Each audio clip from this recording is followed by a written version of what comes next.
آپ کو ایمان اور یقین حاصل ہو تو پھر دعا کریں اللہ اس پر استقامت عطا فرمائے، پھر اس پہ ڈٹ جائے۔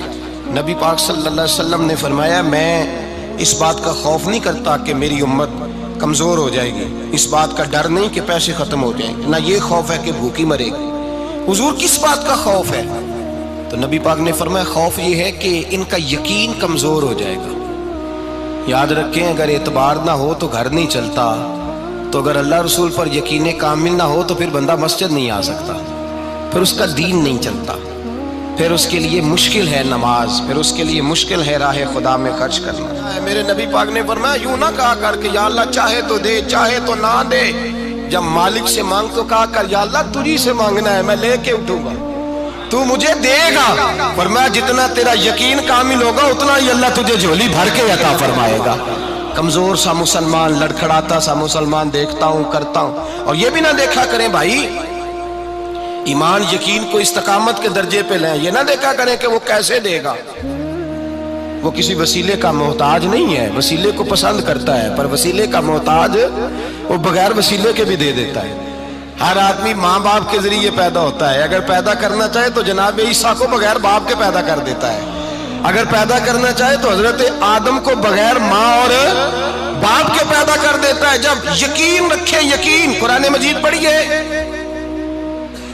حضرت موسیٰ علیہ السلام فرعون کے دربار میں کھڑے ہیں، چاروں جانب دشمن ہی دشمن ہے،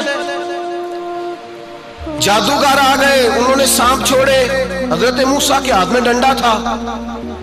حضرت موسیٰ کہتے ہیں یا اللہ کیا کروں؟ تو اللہ تعالیٰ نے فرمایا اپنا عصا پھینک دو۔ کہنا چاہیے تھا نا کہ یا اللہ ایک ہی تو شے ہے، اتنے سانپ ہے، بچانے کے لیے ڈنڈا ہے وہ پھینک دوں؟ ڈنڈا پھینکا جاتا ہے، سانپ کو دیکھ کر کے قابو کیا جاتا ہے۔ یہ میرا اور آپ کا ذوق ہے نا، لیکن انبیاء کرام کا انداز ملاحظہ کیجئے میرے عزیزو۔ اللہ فرماتے ہیں ڈنڈا، اے موسیٰ ڈال دے اپنا عصا۔ پہلے نہیں فرمایا کہ سانپ بن جائے گا، فرمایا بس تو ڈال دے۔ میں اور آپ ہوتے ہیں تو سام سامنے ہے، ڈنڈا ہاتھ میں ہے، ہم کہیں گے عجیب بات ہے، یہی تو دفاع کی چیز ہے، اسی کو ڈال دوں تو بچوں گا کیسے؟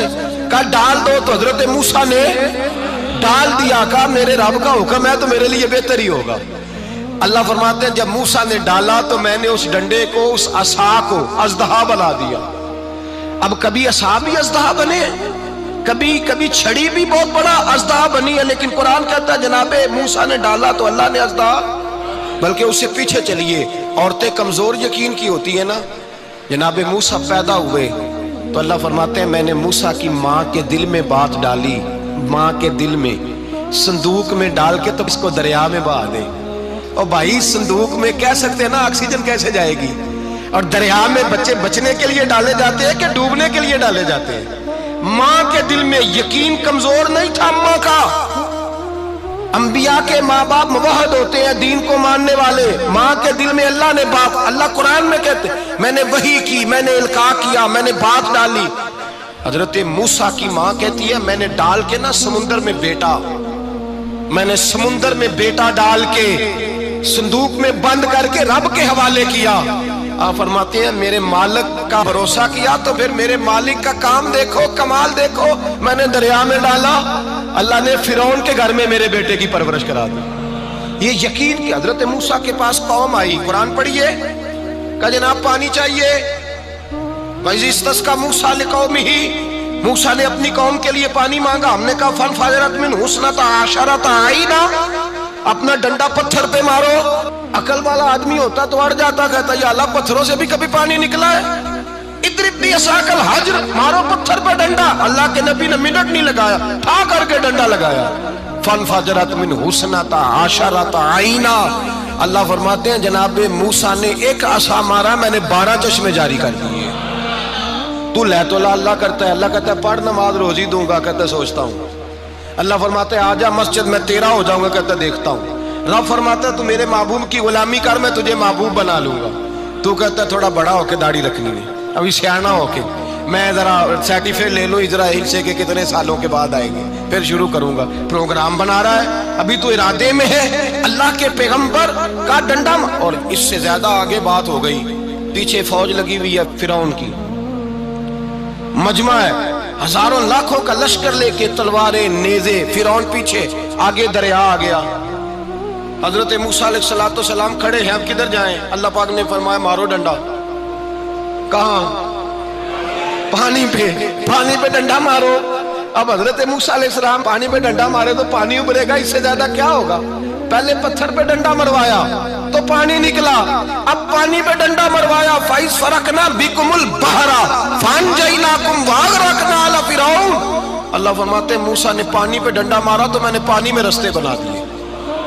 ایک جگہ ڈنڈا مارا تو پانی نکل آیا، دوسری جگہ عصا مارا تو پانی خشک ہو گیا، 12 چشمے بن گئے، 12 رستے بن گئے دریا میں سے۔ حضرت موسیٰ علیہ السلام گزر گئے اور اللہ فرماتے ہیں فرعون بھی آیا تو اسے میں نے غرق کر دیا، اور وہ کھڑا دیکھتا ہی رہ گیا کہ بنا کیا ہے۔ جب یقین کامل نصیب ہوتا ہے، اعتماد کی دولت اللہ دیتا ہے، جب انسان کو یہ انشراح صدر ہو جاتا ہے کہ میری نجات خدا کے حکم میں ہے اور رسول اللہ کے قدموں میں ہے، جب اسے یہ انشراح حاصل ہوتا ہے تو پھر نماز کا لطف آتا ہے۔ غور کیجئے کیا جملہ کہہ دیا میں نے۔ پھر اسے نماز کا پھر اسے نماز بوجھ نہیں، بلکہ نماز نہ پڑھے تو اس پر بوجھ ہوتا ہے۔ پھر قرآن مجید اس کی روح کا ساتھی ہو جاتا ہے، پھر عبادات، تقوی، پرہیزگاری، پھر وہ ایک سنت کے چھوٹنے پر پریشان رہتا ہے جب یقین کی دولت نصیب ہوتی ہے۔ قرآن مجید فرقان حمید نے کہا ایمان لاؤ تو پھر ایمان پہ ڈٹ جاؤ، مسلمان بنو تو پھر اسلام پر۔ پھر یہ جو کمزوری ہے نا، یہ دیکھتے ہیں، کرتے ہیں، چلتے ہیں، ابھی کل ابھی پرسوں بہانے ہیلے، ابھی میں نماز شروع کرتا ہوں دیکھتا ہوں لا الہ الا اللہ محمد الرسول اللہ صلی اللہ علیہ، جب کسی نے کلمہ پڑھا تو اس پر پورا دین ضروری ہے، پورا۔ اب وہ یہ نہیں کہہ سکتا کہ تھوڑا تھوڑا کر کے آؤں گا۔ یقین کی دولت نعمت ہے۔ اللہ پاک قرآن مجید میں فرماتے ہیں ان الذین قالوا ربنا اللہ ثم استقاموا، جنہوں نے کہا کہ اللہ ہمارا رب ہے اور پھر وہ اس پر ڈٹ گئے، پھر اس پر وہ کہا تو ڈٹ گئے، کھڑے ہو گئے، نہیں اللہ ہی رب ہے، اللہ ہی دینے والا، اللہ ہی مالک، اللہ ہی ہمارا رازق ہے، رب ہی ہمارا سب کچھ۔ جب ڈٹ گئے تو فرمایا تتنزل علیہم الملائکہ، پھر میں ان کی مدد کے لیے آسمان سے فرشتوں کا نزول فرمایا کرتا ہوں۔ فرشتے کیا کہتے ہیں؟ اللہ تخافوا ولا تحزنوا، غم نہ کرنا، خوف نہ کھانا، وابشروا بالجنۃ التی کنتم توعدون، ہم تو تمہیں اللہ تبارک و تعالیٰ کی اس جنت کی خوشخبری دینے آئے ہیں جس کا رب نے تمہارے ساتھ وعدہ کیا ہوا ہے۔ پھر فرشتوں کا نزول ہوتا ہے، لیکن شرط کیا ہے کہ ایمان لائے، اور پھر ایمان پر پھر یہ نہ سوچے کہ وہ کس طرح دے گا، وہ کیسے عطا کرے گا، وہ میری مدد کس طرح کرے گا، نظام کیسے چلے، ڈٹ جائے، کہے میرے اللہ کا حکم ہے تو میں نے حلال ہی کھانا ہے، میرے رب کا حکم ہے تو میں نے تھوڑے پہ ہی گزارا کرنا ہے، میرے مالک کا حکم ہے تو میں نے اپنی جیب دیکھنی یا دوسرے کی نہیں دیکھنی، میرے رب کا حکم ہے تو میں نے اس کی اطاعت میں رہنا۔ جب ڈٹ جائے گا اللہ کے احکامات پر، جب ڈٹ جائے گا تو اللہ فرماتا ہے پھر میں تیری مدد کے لیے فرشتوں کا نزول کروں گا۔ نبی پاک صلی اللہ علیہ وسلم نے فرمایا 2 دولتیں اگر کسی کو اللہ دے دے تو سمجھے اللہ نے اسے دنیا کی سب سے زیادہ دولت عطا فرما دی۔ یا رسول اللہ وہ کون کون سی چیزیں ہیں؟ فرمایا ایک جس شخص کو اللہ نے معاف کرنے کی دولت عطا کر دی، جو معاف کرنے لگ گیا، جس کی طبیعت میں درگزر آ گیا، جو معاف کرنے لگا، غلطیاں معاف کرنے لگا، جس کو ایک دولت یہ مل گئی۔ اور دوسرا میرے مصطفیٰ نے فرمایا جسے اللہ نے یقین کی دولت عطا فرما دی، جس کو یہ 2 دولتیں مل جائیں، ایک درگزر کرنا، دوسرا رب رسول پہ یقین کامل رکھنا، اسے کائنات کی ہر شے مل گئی۔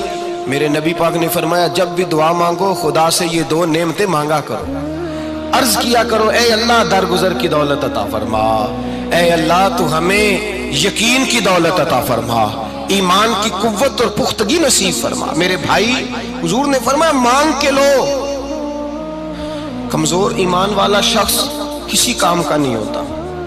جس آدمی کے ذہن میں شک کا بیج ایک دفعہ جنم لیتا ہے وہ آدمی تو غلام سے بدتر ہے، بے کیف سجدہ، روٹھی روٹھی سی عبادت، اس کی زندگی کیفیات سے خالی ہے۔ جس شخص کو پتہ چل جائے نا لوگ میرے مخالف ہیں، اس کا تو سجن رہتا ہی کوئی نہیں۔ اصل بات یہ ہوتی ہے کہ یہاں سوچ بیٹھا ہے کہ دنیا میرے خلاف ہے، یہاں مخالفت یہاں بیٹھ گئی ہے، دو بندے باتیں کر رہے ہیں تو پریشان ہے، میرے خلاف ہی لگے ہوئے ہیں، میری ہی بات ہو رہی ہے، کیونکہ اصل تکلیف کہاں ہے؟ اور اگر یہاں یقین کامل ہو گیا نا کہ سارے مجھ سے پیار ہی کرتے ہیں، تو پھر دو بندوں کو بات کرتا دیکھیں گے تو یہی سوچے گا میری تعریفیں کر رہے ہیں۔